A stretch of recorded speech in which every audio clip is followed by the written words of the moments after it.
Кейде эң оор соккуну душман эмес, жаныңда отурган адам берет. Бул окуя мен тааныган бир бизнесмен аялдын башынан өткөн.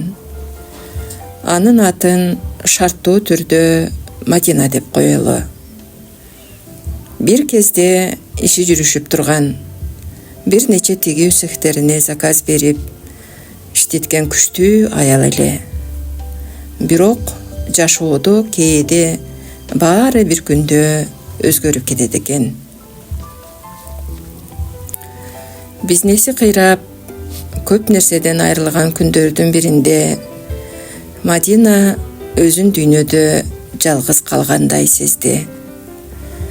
Бүт дүйнө бир тарапта, өзү жалгыз бир тарапта калгандай.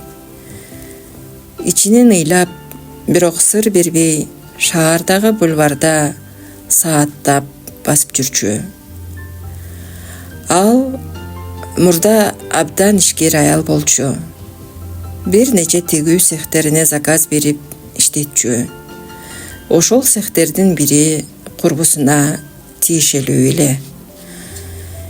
Бизнесте товарды даярдоо кээде оңой, бирок аны акчага айландыруу эң кыйын иш. Бир күнү Москвадан телефон звонок болуп калды. Эже, мен сизден алган күрмөлөрдүн баарын сатып бүттүм. Бир өтүнүчүм бар, башка эч кимге сатпаңыз, деди бирөө. Мадина таң калып, макул, бирок менде товар көп чыгат, баарын жалгыз өзүң ала албайсың го, деди.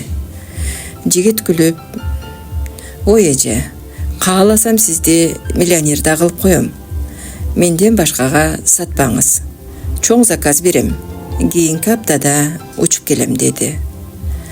Ал өзүн бакыт деп тааныштырды. Бул кабарга кубанган Мадина дароо курбусуна телефон чалды. Курбум, чоң заказчик таптым. Экөөбүзгө тең жетет. Курбусу өнүн өзгөртпөй гана, жакшы болуптур, деп телефонду коюп койду. Бир апта өттү. Акыры бакыт келди. Телефон чалып, базарга барарын айтты. Мадина базарда аны күтүп отурду. Бирок бул жөнөкөй эмес эле.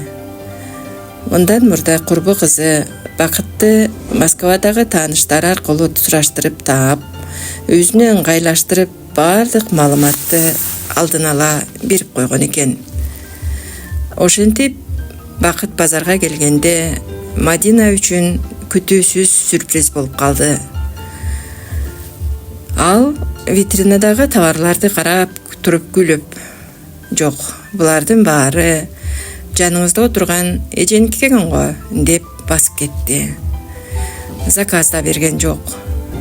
Мадина эмне болгонун түшүнбөй туруп калды. Ошондо курбусу салкын гана айтты. Бул заказчик өзү мени тапты. Түштөн кийин цехке келет. Сен келбей тур. Сен эле жакшы иштей бересиңби? Түшкөн пайданы тең бөлөбүз. Мен аркылуу сатабыз, деп туруп кетип калды.